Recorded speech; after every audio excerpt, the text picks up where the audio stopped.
नमस्कार, स्वागत है आप सभी का। देश दुनिया की ताज़ा तरीन खबरों को लेकर हाजिर हूं मैं कृतिका और अगले आधा घंटे में हम बात करेंगे देश दुनिया की तमाम बड़ी और छोटी खबरों की, जिसमें खासतौर पर बात होगी लोकसभा चुनावों की भी। लेकिन बुलेटिन की शुरुआत और सबसे पहले नजर डाल लेते हैं 10 बजे की सुर्खियों पर। लोकसभा चुनाव के 5वें चरण का मतदान कल। 6 राज्यों और 2 केंद्र शासित प्रदेशों की 49 सीट पर डाले जाएंगे वोट। चुनाव आयोग की तैयारियां जारी।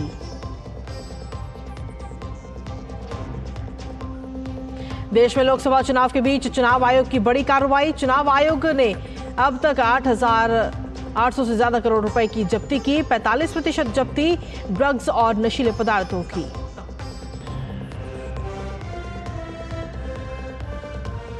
लोकसभा चुनाव के 6ठे चरण के लिए चुनाव प्रचार ने पकड़ी रफ्तार। प्रधानमंत्री मोदी आज झारखंड और पश्चिम बंगाल में करेंगे चुनाव प्रचार। भाजपा और एनडीए के स्टार प्रचारक भी चुनाव प्रचार में जुटे। अमित शाह यूपी और बिहार में तो जेपी नड्डा हरियाणा में भरेंगे हुंकार। योगी आदित्यनाथ और नीतीश कुमार भी करेंगे चुनावी जनसभाएं।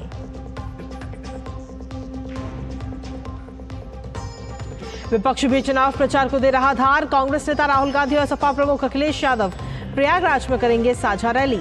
आरजेडी नेता तेजस्वी यादव की बिहार में ताबड़तोड़ रैलियां।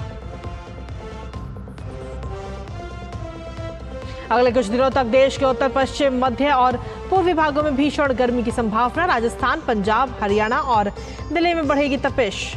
वहीं दक्षिण प्रायद्वीप में मूसलाधार बारिश का पूर्व अनुमान। और खेल की खबरों में आईपीएल में आज खेले जाएंगे 2 मुकाबले। दिन के पहले मैच में सनराइजर्स हैदराबाद और पंजाब किंग्स की टीम होंगी आमने सामने। वहीं दूसरे मैच में राजस्थान रॉयल्स और कोलकाता नाइट राइडर्स के बीच होगी भिड़ंत। और चलिए, ये थी तमाम सुर्खियां और सुर्खियों के बाद अब खबरों में विस्तार से बात करेंगे, जिसमें सबसे पहले बात करते हैं लोकसभा चुनाव से जुड़ी तमाम खबरों की, यानी 24 की चुनौती की।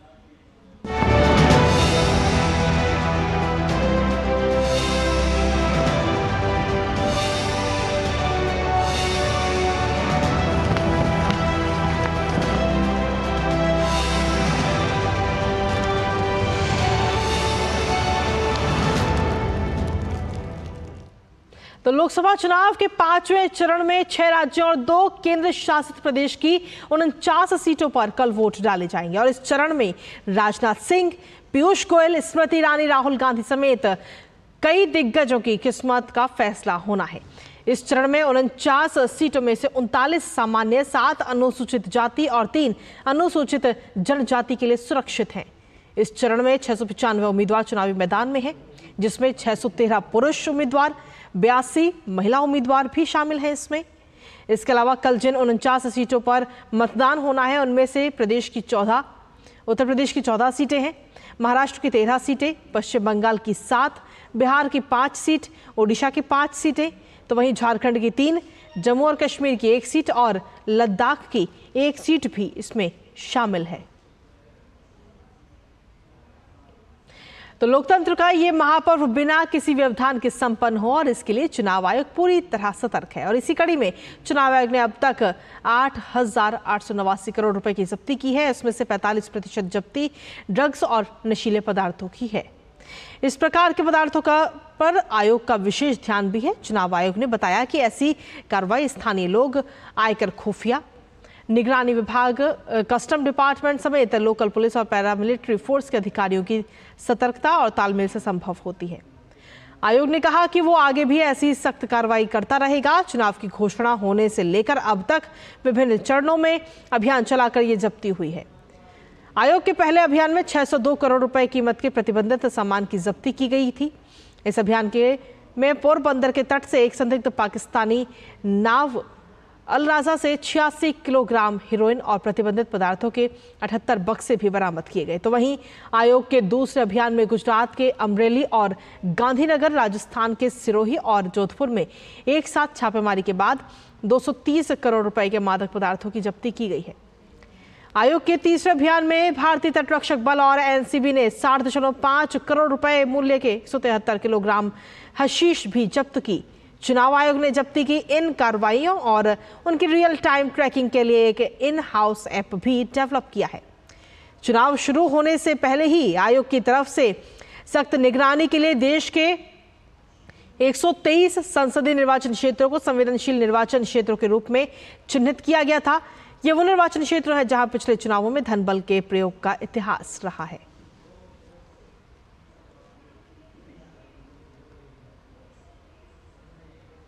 तो वहीं प्रधानमंत्री नरेंद्र मोदी आज झारखंड और पश्चिम बंगाल में चुनावी रैलियां करेंगी। प्रधानमंत्री की पहली जनसभा झारखंड के जमशेदपुर में होगी। यहां पीएम भाजपा प्रत्याशी विद्युत महतो के लिए प्रचार करते हुए आज नजर आएंगे। तो वहीं उसके बाद में प्रधानमंत्री पश्चिम बंगाल में 3 जनसभाओं को संबोधित भी करेंगे। पीएम पश्चिम बंगाल के पुरुलिया, विष्णुपुर और मेदिनीपुर में जनसभाओं को आज संबोधित करेंगे। पीएम पुरुलिया में भाजपा प्रत्याशी ज्योतिर्मय सिंह महतो, विष्णुपुर में भाजपा प्रत्याशी सौमित्र खान और मेदिनीपुर में भाजपा प्रत्याशी अग्निमित्रा पॉल के लिए चुनाव प्रचार करेंगे।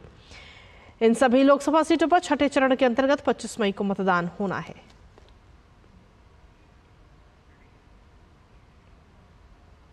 वहीं लोकसभा चुनाव के आगामी चरणों के लिए तमाम राजनीतिक दल ताबड़तोड़ रैलियां कर रहे हैं और वहीं बीजेपी के स्टार प्रचारकों में से एक केंद्रीय गृह मंत्री अमित शाह आज उत्तर प्रदेश और बिहार में चुनावी रैलियां करते हुए नजर आएंगे। अमित शाह आज उत्तर प्रदेश में 2 और बिहार में 1 जनसभा करेंगे। सबसे पहले अमित शाह इलाहाबाद लोकसभा सीट के लिए बीजेपी उम्मीदवार नीरज त्रिपाठी के समर्थन में जनसभा को संबोधित करेंगे। इसके बाद जौनपुर के मछली शहर लोकसभा सीट के लिए बीजेपी प्रत्याशी के समर्थन में चुनावी रैली करेंगे। यूपी के बाद अमित शाह बिहार पहुंचेंगे, जहां वो पश्चिम चंपारण सीट के लिए बीजेपी उम्मीदवार डॉक्टर संजय जायसवाल के समर्थन में जनसभा को संबोधित करेंगे।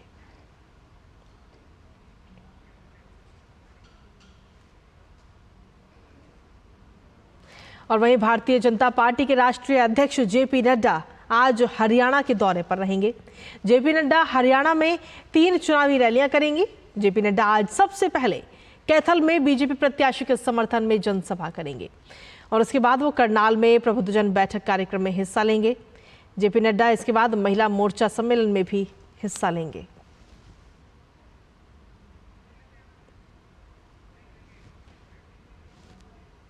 और इसी बीच वक्त एक छोटे से ब्रेक का, खबरों का सिलसिला लगातार जारी है।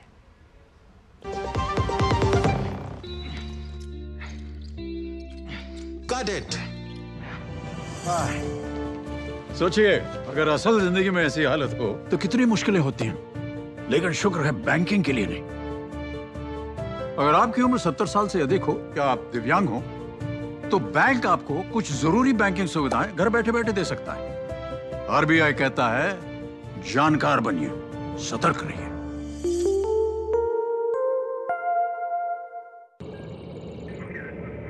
Curiosity can take you to some out of the world places. Took me to the moon today. Curious about this place? Scan this QR code before I take it off with my Seat tires.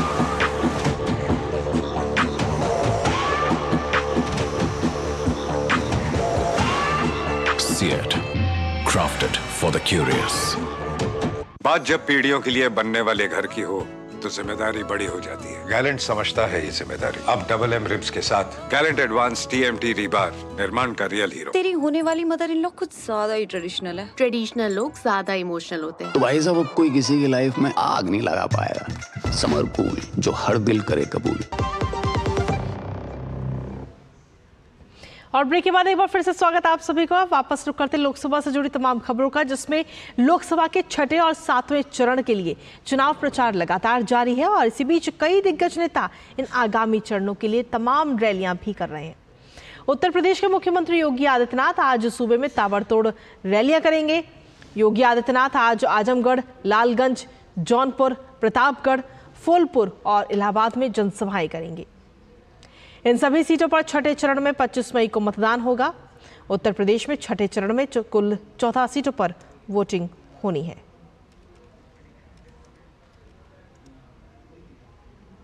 और वहीं बिहार के मुख्यमंत्री नीतीश कुमार आज गोपालगंज, सिवान, वैशाली और पटना में चुनावी रैलियां करेंगे। गोपालगंज, सिवान और वैशाली में आपको बता दें कि छठे चरण में मतदान होना है और वहीं पटना में 7वें और अंतिम चरण में मतदान है। बिहार में छठे चरण में 8 और 7वें चरण में बची हुई 8 सीटों पर मतदान होना है।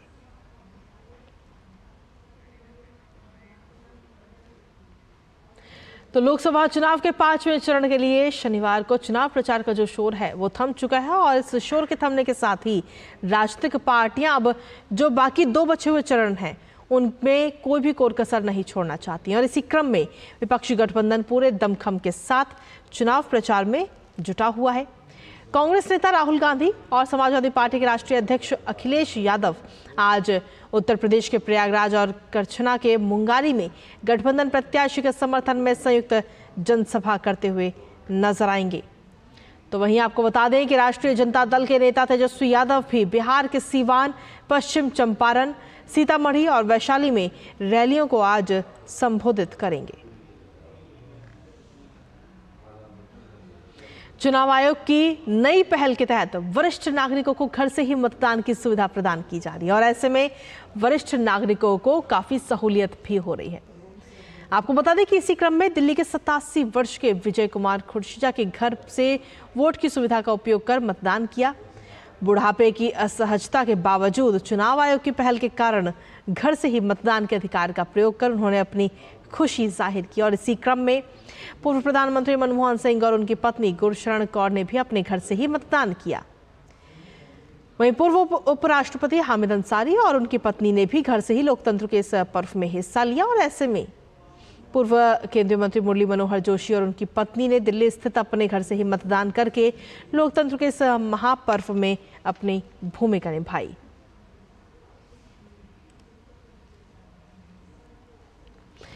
तो भारत दुनिया का सबसे बड़ा लोकतंत्र है और लोकसभा चुनाव इन सबसे बड़े लोकतंत्र के देश का महापर्व है। इस महापर्व में शामिल हुए 13 राजनयिक मिशनों के 25 प्रतिनिधि। इन प्रतिनिधियों ने बीते कल नई दिल्ली में प्रधानमंत्री नरेंद्र मोदी की रैली में लोगों के उत्साह का अनुभव किया है।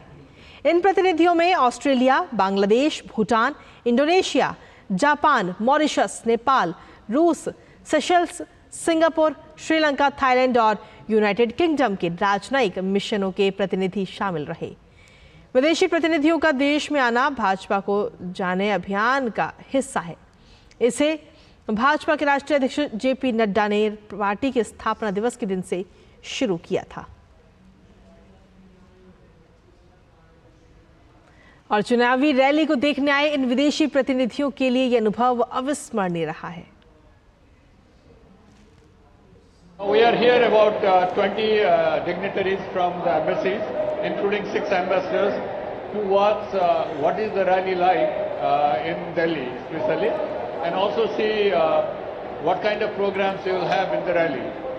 So it's similar to Nepal, no doubt about that, but we would like to have the first-hand experience of the rally, especially that of the Prime Minister. We are proud of it. तो चुनाव आयोग ने मतदाताओं को प्रोत्साहित करने के लिए सोशल मीडिया प्लेटफॉर्म एक्स पर अभिनेत्री शिल्पा शेट्टी की एक वीडियो साझा की है। दरअसल इस वीडियो में शिल्पा शेट्टी मतदाताओं से ज्यादा संख्या में पोलिंग बूथ पर पहुंचकर मतदान करने की अपील करती हुई नजर आ रही हैं। महाराष्ट्र में लोकसभा चुनाव के 5वें चरण के तहत कल मतदान किया जाएगा और ऐसे में अभिनेत्री शिल्पा शेट्टी का ये वीडियो मतदाताओं को जागृत करने और लोकतंत्र के पर्व में बढ़ चढ़कर हिस्सा लेने के लिए प्रोत्साहित कर रहा है। Hey guys, I'm Shilpa Shetty Kundra and मैं आप सभी से ये अपील करती हूँ, जितने भी मुंबईकर्स हैं जो वोटिंग कर सकते हैं, please go out there and vote on the 20th of May। Voting आपका हक है और इस हक का पूरा फायदा उठाइए। और वहीं उत्तर प्रदेश के अंबेडकर नगर में छठे चरण में यानी कि 25 मई को मतदान होना है और इस सीट से भाजपा ने रितेश पांडे को चुनावी मैदान में उतारा है। भाजपा में शामिल होने से पहले रितेश पांडे बसपा में थे। उन्होंने साल 2019 में भी यहां से जीत हासिल की थी।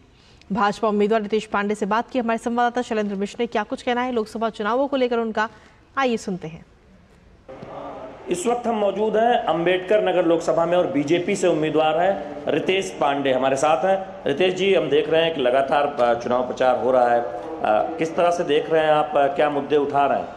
देखिए, हमारे यहाँ अंबेडकर नगर में एक ज़मीनी स्तर पर बहुत ज़्यादा विकास हुआ है। दो हमारे यहाँ से 6 लेन जा रहे हैं, पूर्वांचल एक्सप्रेसवे है, गोरखपुर लिंक एक्सप्रेसवे है, अयोध्या की रोड 4 लेन बनी है।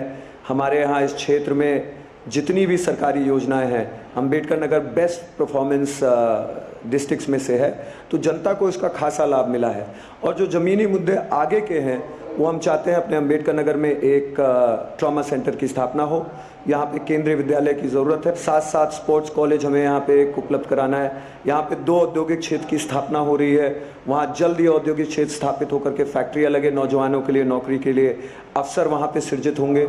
ये यहाँ के मुख्य मुद्दे हैं और जनता इसको लेकर के बहुत ही पॉजिटिव है और भारतीय जनता पार्टी के पक्ष में है। आपका जो मुकाबला है वो कांग्रेस और सपा के गठबंधन के उम्मीदवार है लालजी वर्मा, इस तरह से देख रहे हैं लालजी वर्मा की उम्मीदवारी? देखिए, ऐसा है कि समाजवादी पार्टी का कार्यकाल सभी ने देखा है। लोग कानून व्यवस्था से त्रस्त थे, आए दिन लूट डकैती बलात्कार छिनैती ये सारी चीज़ें होती थी। 10 साल से जो भारतीय जनता पार्टी की सरकार चल रही है, सबसे पहली चीज़ है कि कानून व्यवस्था को प्राथमिकता दे करके आज संगठित अपराध और अपराध में कमी आई है। दूसरी चीज़, जो विपक्षी है वो नाना प्रकार की भ्रांतियां फैलाने का प्रयास करता है, उनके पास अब कोई मुद्दा नहीं बचा। अभी लालजी वर्मा जी के ऊपर मुकदमा हुआ दिल्ली से, जिसमें उन्होंने एक फर्जी डॉक्टर्ड वीडियो जो है अपने फेसबुक पेज पे अपलोड करके और अभी भी जमीनी स्तर पे उसको दिखाने का कार्य कर रहे हैं। बहुत बहुत धन्यवाद रितेश पांडे जो बीजेपी से इस बार चुनाव लड़ रहे हैं और इन्हें पूरा विश्वास है कि जनता का भरोसा मिलेगा। कैमरामैन सौरभ शुक्ल के साथ शैलेंद्र मिश्र, डीडी न्यूज, अंबेडकर नगर। और साथ ही आपको बता दें कि इस सीट से उत्तर प्रदेश सरकार में मंत्री रहे लालजी वर्मा एनडीए गठबंधन की तरफ से समाजवादी पार्टी के टिकट पर चुनावी मैदान में हैं। लालजी वर्मा से विशेष बातचीत की हमारे संवाददाता शैलेंद्र मिश्र ने, उनका क्या कुछ कहना है इन लोकसभा चुनावों को लेकर, आइए जानते हैं। लालजी वर्मा हमारे साथ हैं, समाजवादी पार्टी कांग्रेस गठबंधन के उम्मीदवार हैं अंबेडकर नगर से। किन मुद्दों को लेकर जा रहे जनता के बीच, बताइए क्या मुद्दे उठा रहे हैं लालजी? आज हमारे राष्ट्रीय अध्यक्ष जी ने विस्तार से सारे मुद्दों का जिक्र किया है। आज जो बाबा साहब के संविधान के लिए खतरा पैदा हुआ है, जिस तरह से भारतीय जनता पार्टी की सरकार पीडीए के हक को छीनने का काम कर रही है, संविधान को बिना बदले हुए भी आरक्षण को पूरी तरह से ध्वस्त कर रही है, ये सारे मुद्दे और अंबेडकर नगर जिले में विशेष रूप से एम्स की स्थापना, बुनकर को पुराने बिजली रेट पर बिजली देना और साथ ही साथ चौमुखी इस जिले के विकास का जो मामला है और साथ साथ बेरोजगारी दूर करने का हमारा जो नारा है, उसको लेकर हम जनता के बीच में। बसपा किस तरह से आप देखते हैं, उनका क्या वजूद बचा है यहाँ पर, या फिर वो आपको लगता है कि अब सीधी लड़ाई आपकी रितेश पांडे और भारतीय जनता पार्टी से है? देखिए, आज बसपा यहाँ शून्य के करीब हो गई है। पिछला चुनाव भी जो विधानसभा का हुआ, हमें और श्री रामचल राजभर जी को बसपा ने पार्टी से निकालने के बाद विधानसभा का पहला चुनाव लड़ा, उसमें 5 की 5 सीटें समाजवादी पार्टी को गई। वो इस बात को परिचायक है कि बसपा लगभग यहाँ इस जिले में शून्य की तरफ बढ़ रही है। समाजवादी पार्टी कांग्रेस गठबंधन का सीधा मुकाबला है इस सीट पर, चूंकि वहाँ रितेश पांडे चुनाव लड़ रहे हैं बीजेपी से और आप समाजवादी पार्टी से। देखिए, ये चुनाव धन बल और जनबल के बीच का है। एक तरफ धन बल वाले हैं, एक तरफ जनबल है, और हमेशा जनबल धन बल को परास्त किया है और हमें पूरा विश्वास है कि कोई मुकाबला नहीं है, ये जनता स्वयं चुनाव जीत रही है और स्वयं लड़ने का काम कर। लालजी वर्मा का कहना है कि बसपा यहाँ शून्य के स्थिति में है, यानी सीधा मुकाबला है बीजेपी उम्मीदवार रितेश पांडे से। तो दिलचस्प मुकाबला देख रहे हैं। इस तरह से हम अलग अलग सीटों पर जाकर उम्मीदवारों से बात कर रहे हैं। कैमरामैन सौरभ शुक्ल के साथ शैलेंद्र मिश्र, डीडी न्यूज, अंबेडकर नगर। और डीडी न्यूज पर खबरों का सिलसिला यूं ही लगातार जारी, लेकिन बुलेटिन में वक्त एक छोटे से ब्रेक का, कहीं मत जाइए क्योंकि ब्रेक के बाद खबरें और भी हैं। मैं कैप्टन होता ना, ओपन कराता। अब हर कोई ओपन करेगा तो मैच कौन क्लोज करेगा? तो भाई साहब, अब कोई किसी की लाइफ में आग नहीं लगा पाएगा। समर कूल, जो हर दिल करे कबूल। Curiosity can take you to some out of the world places. Took me to the moon today. Curious about this place? Scan this QR code before I take it off with my Seat tires.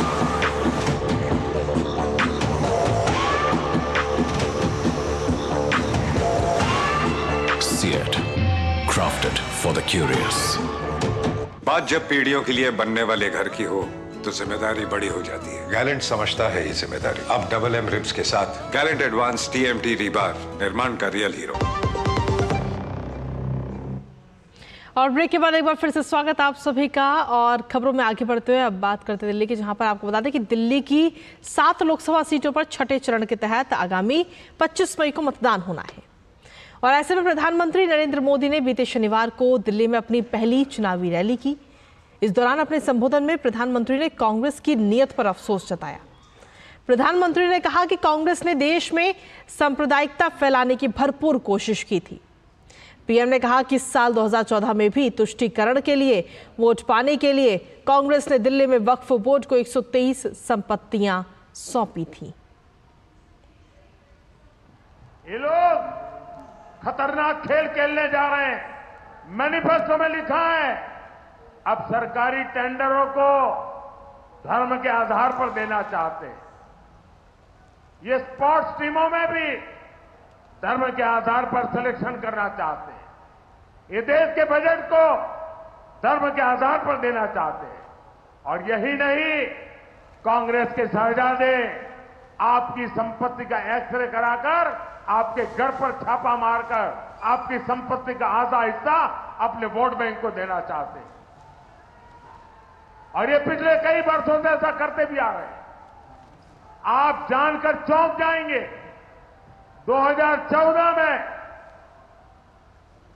चुनाव की घोषणा होने के समय vote पाने के लिए doctor Manmohan Singh ji की जो रिमोट वाली सरकार चलती थी, मैडम सोनिया जी सरकार को पीछे से चलाती थी, उन्होंने वोट बैंक के लिए वोट जिहाद करने वालों से सौदा किया।